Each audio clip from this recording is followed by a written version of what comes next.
The ideas and opinions expressed on this podcast are our own and do not reflect the views of any current or previous employers.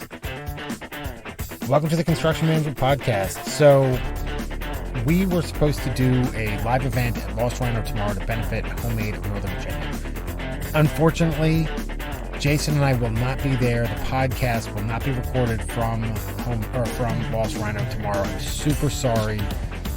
I have for personal reasons, I'm not going to be able to attend. But the event is still going on. Every 10% of the proceeds generated at Lost Rhino tomorrow are still going to Homemade in Northern Virginia. Please get out there, support them. Go tie one on, get drunk, whatever. You're supporting a great cause. If your boyfriend, girlfriend, spouse, or whatever is giving you a hard time, you tell them, I am tying one on for Homemade in Northern Virginia. So get out there. They've got awesome food, great beer, wine, mimosas, you name it. Get out there, spend some money. You'll be doing a good thing. You'll be helping homeless people, and you'll be helping Homemade of Northern Virginia. Support homeless shelters and that sort of thing. Today on the show, we have Josh and Ted from 1620 USA. Great couple of guys. They share a lot of insight about the workwear garment industry. They tell us about their company. They're making some pretty impressive products. Really interesting guys. Take a listen to that. As always, check out buildertactics.com. Check out the blog. Download the manual. There's tons of information on Builder Tactics. Check it out. And I hope you enjoy the show. Thanks, guys.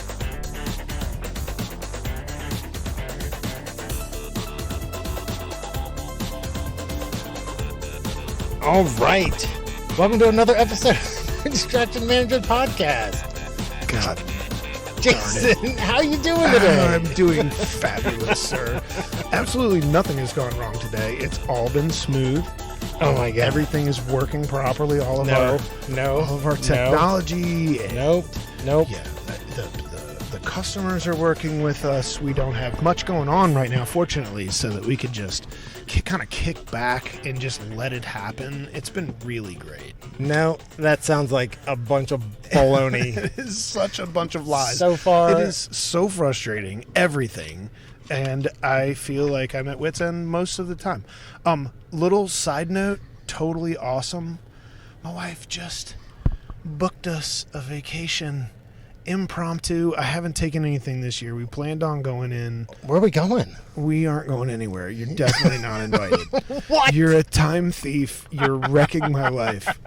So she booked us like a 4-day, a couple weeks from now on a river. That's awesome. Yes, it's so great. Good It's just for us you, and my man. family. I feel like I really need it because I feel like I'm coming apart at the seams. I have to figure out a way to get in on some of that time that you're going to be away.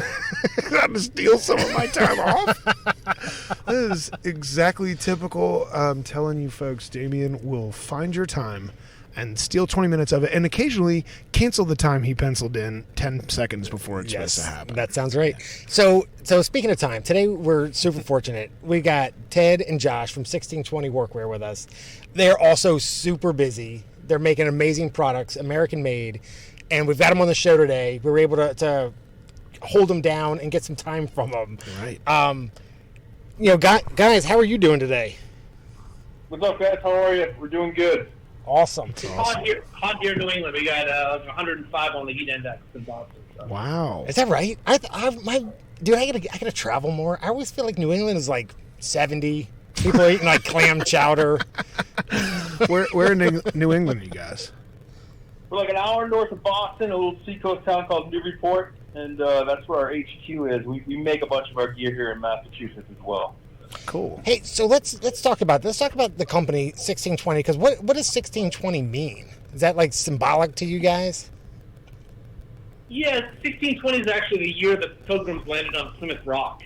So, Josh and I are both in Massachusetts, born and raised, and we have a lot of passion for our home state. And when we started 1620, it was we were both leaving, jobs at larger companies and kind of taking our own journey ourselves and kind of off exploring new waters and new lands. And 1620, we kicked around probably 100 names, and 1620 was the one that stuck. So that's pretty awesome. No, that's pretty cool. I have another question. Why don't I know that that's the year that happened. Because I we're went to both school, illiterate. right? We're illiterate.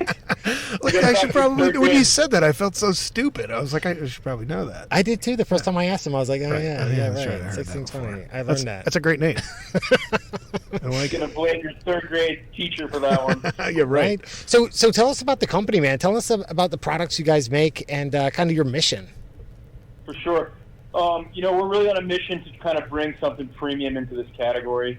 Grew up in a pretty blue-collar family, and we have a lot of friends in the trades, and, we've always been in and around the space. You can tell a little bit about our backgrounds later, but we just really want to make better stuff for this customer.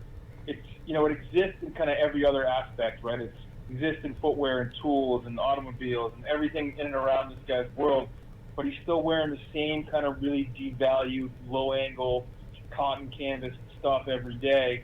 And, they deserve better stuff. We're really kind of trying to champion this guy and give him the gear that he deserves.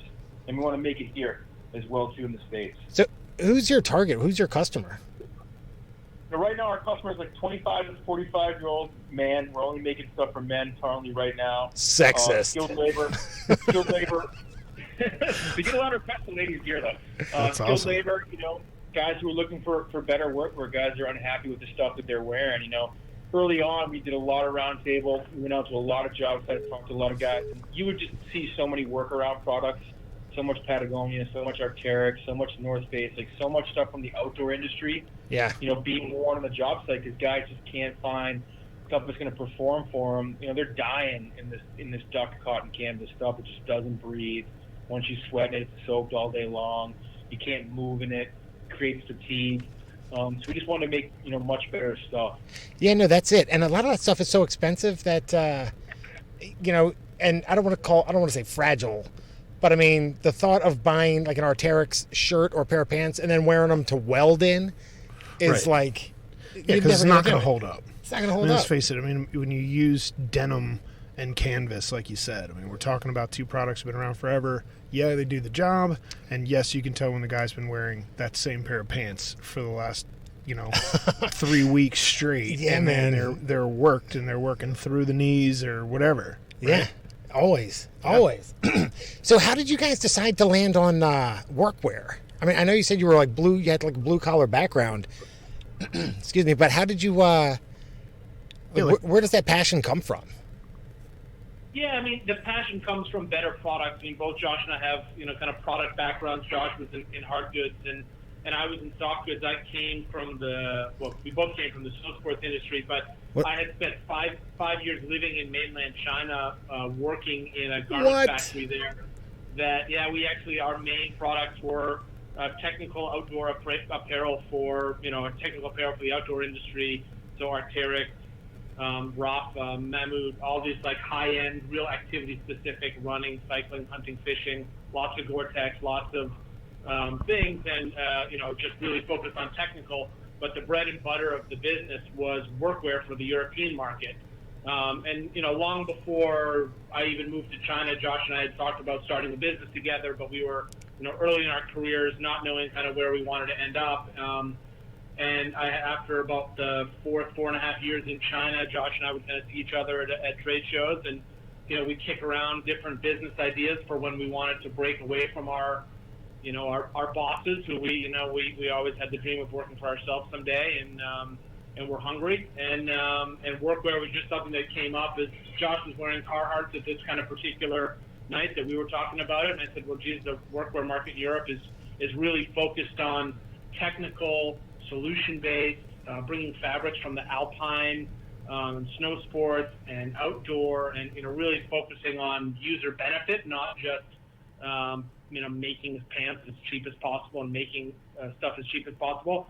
And the guys were in the European market; they're still consuming it. They're still going through 3, 4, 5 pair of pants a year because they get kind of addicted to that better performing stuff. It lasts longer than a Carhartt, but it's still so we had this really good insight into what was going on in Europe, and the opportunity kind of presented itself to for us to start something here. No one was doing it, and even 5 years later, still nobody's doing it. Hey, let me ask you a question, because you're the third person that has said to me that Europeans were focusing on technical workwear long before the U.S. Why do you think that is? Just so much more guys in the trades in Europe. Just the way their high school system's set up and how these guys are being, learning to work with their hands and going into skilled labor more than the States. It's just, the apprenticeship programs in Europe, it's the amount of guys, the amount of pants that are sold, like just like the Bavarian region, it's insane compared to like what the size is and the population is. And, they're used to high-end stuff. They want better product. It's just the mentality in the States is I'm going to wear this to destroy it. I'm going to work in it. I'm going to destroy this clothing. Why should I wear something that's nice?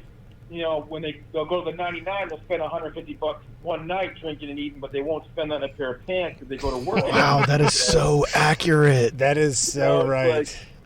So you know that mentality a little bit, but like once guys get in better stuff and once they see what it's like, I mean, we have a 50% repeat customer rate. Some months it trends even higher. And guys are replacing their entire collection of other stuff, for the gear once they wear it. That's once they get, just like work boots used to be, much lower price points, but once guys start creating better boots and higher end boots and made in the state boots with best class materials, you can see those price points go up and there'd be less aversion to it. It's, there's also a lot of younger guys coming into it, and you know the deal. Guys are earning more than they ever have in the trades, and it's more appealing for kids coming out of high school to want to go to work. You can be in trade school here in Massachusetts, make $30,000 while you're in school, make $30,000-$40,000 while you're in school, then walk right up to a high-paying job where, there's not a lot of white-collar opportunity right now. It's tough. It's a tough world out there for that. So, a lot of these young guys are following the money, the ones that aren't afraid to work, and it's an exciting time. It's a cultural shift in and around skilled labor. It's just looked at a lot differently where, for a long time, you're looking down your nose at someone who's coming to your house to fix your toilet, but now you got to wait 2 weeks to get that guy to come in your house.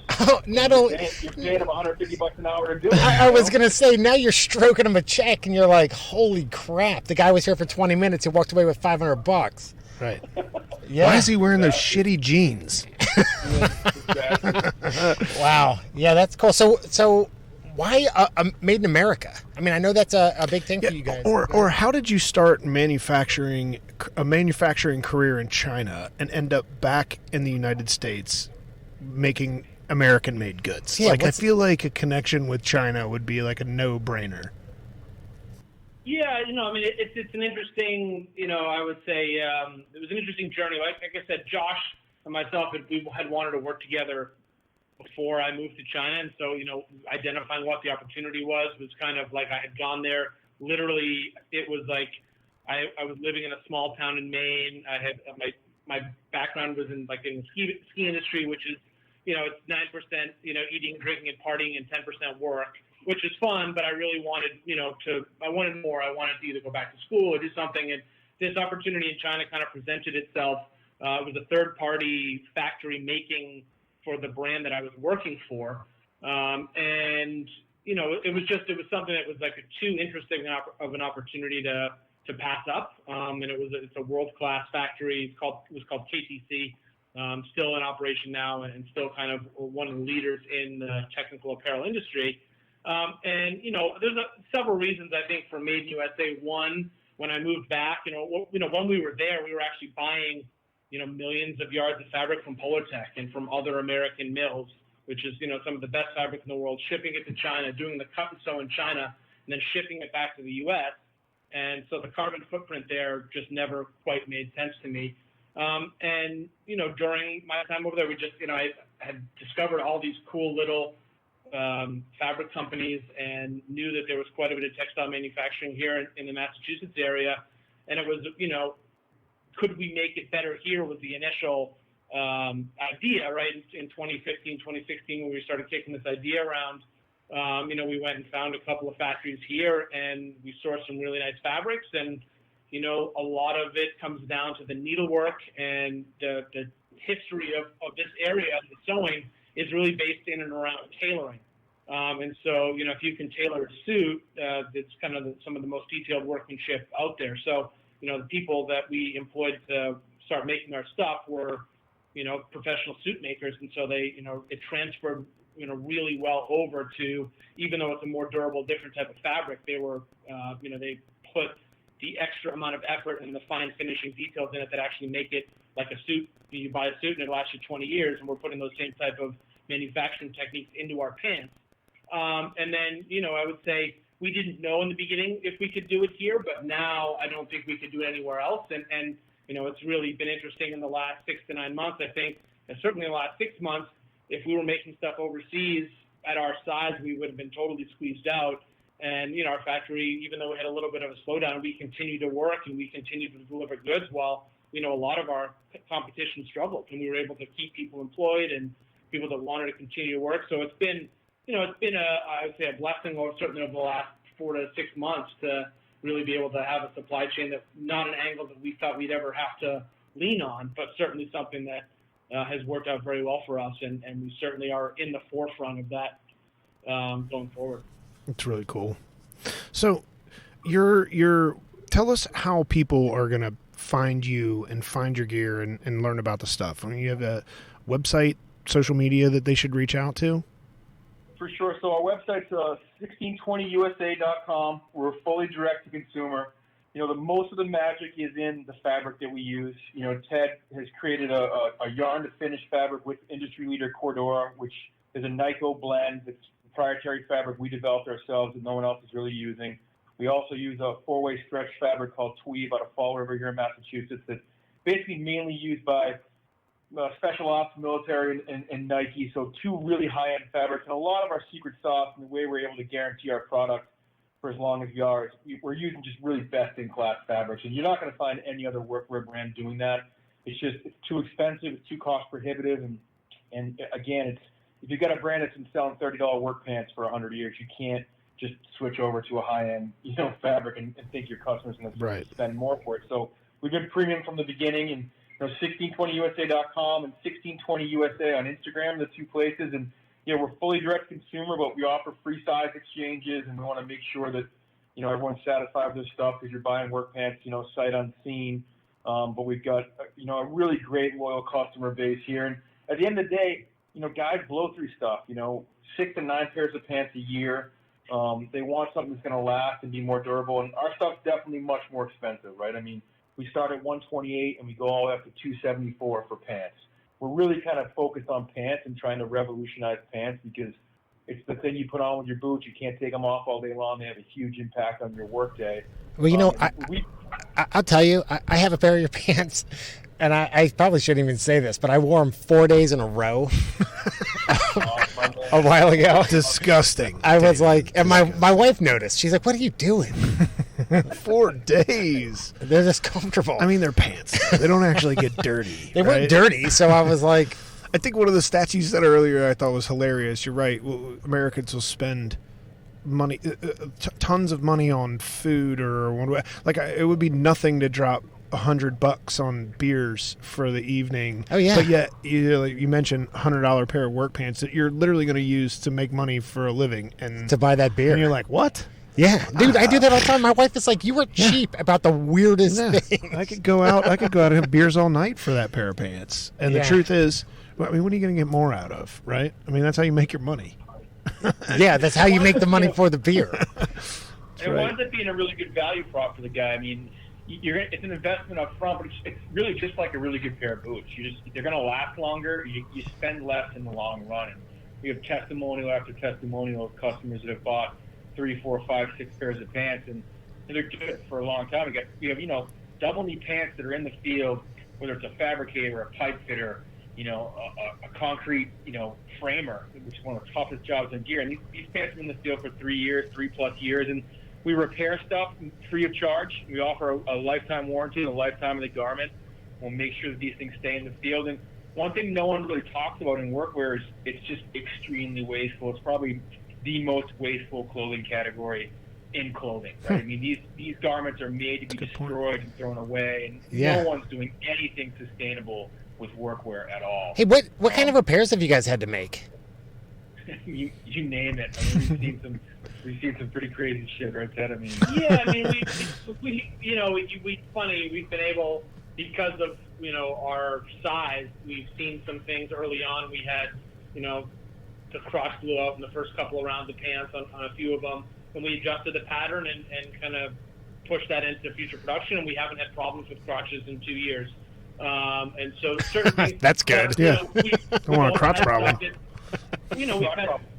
We've had pants that have come back 4 or 5 times for patches. It's like Right. the same pair of pants. The guy spent more on shipping back and forth to us than he did to buy the pants, but he loves them. They're still, the zipper still works and they still fit. Right. And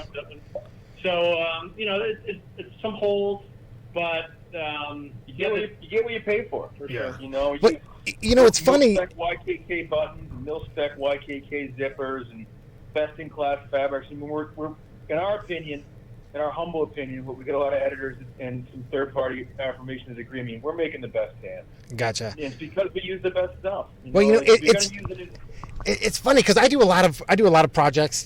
So I'm a manager by day, but I do a ton of home improvement projects, and I am constantly shoving nails, hammers, wrenches, everything you can think of in my pockets because I don't like wearing a tool belt. So I just use the pockets on the pants and just fill them up with all kinds of shit, screws, and a lot of times I leave them in there, man. My wife washes them; she gets super pissed at me. Yeah. But it's true. I can see how there would be a lot of damage. Like I have. I won't mention some of the brands, but for years I wore like canvas duck pants, Right. if you will, and I ripped the back pockets off. Mm-hmm. The little loop they put on there for hammers. I tried to shove a drill into one of them once. They're not like chemical resistant or like solvent resistant either. I've got a couple of those same brand jackets that you put anything in your front pockets and it just falls right out because there are holes in the pockets and stuff. And it's stuff, you're talking about a jacket that I probably owned 8 of since I believe it. It had been coming up. So I could definitely see the value in the 1620 gear, and the stuff looks really cool. I don't know myself personally because we're gonna get Jason. We're gonna get you somebody.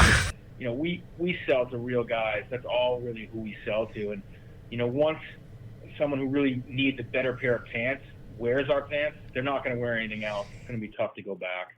100%. Awesome. American company, American gear, man. I love it.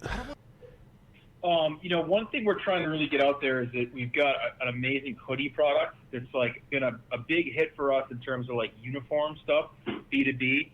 So we're hoping that any guys listening to this that want to do some gifting for their guys or get their guys like a really sick hoodie. We do really high-end logo placement and high-end embroidery, and the piece is super, super popular. And we have no minimums on it. We can do a little bit of bulk discount when guys want to get it. So we definitely want to just touch on the fact that there's some uniform opportunity with us. Well, dude, those hoodies look like they are badass. Right.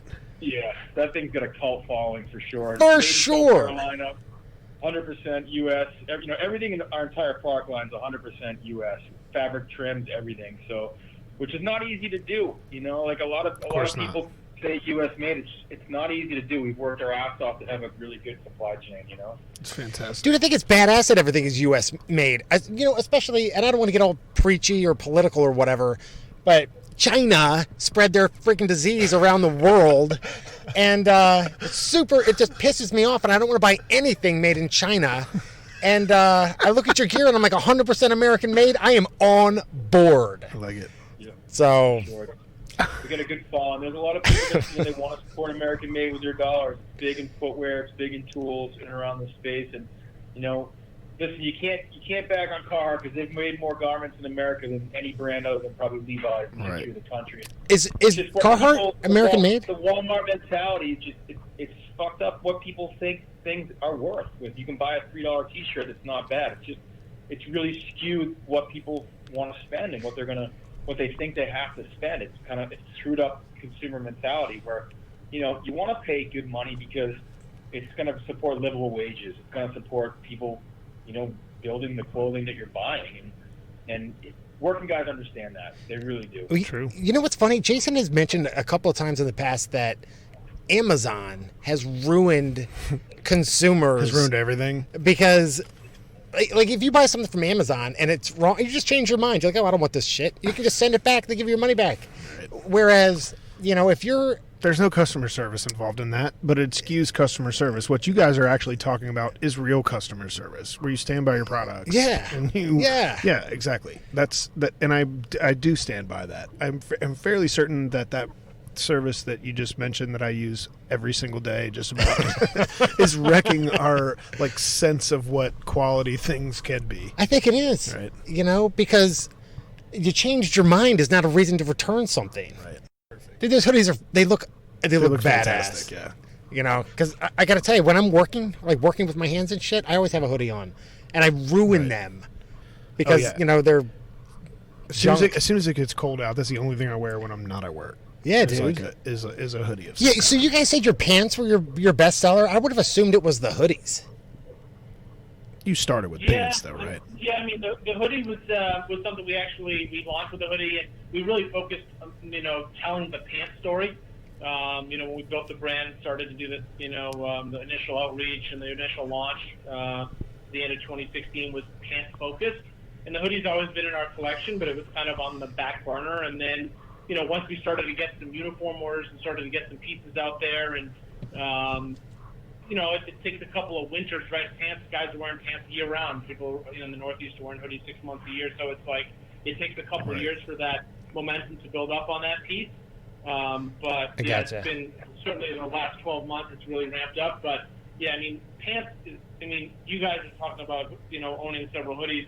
A lot of guys we talk to, they're 5, 6, 7 pair of our pants. And so the pants is something that they have a pair of pants for every day, or they know that they're, going through pants. And so it's something where you might have a hoodie that lasts a couple of years, but you go through 4 or 5 pair of pants in that same time frame. Yeah. It's true. It's awesome.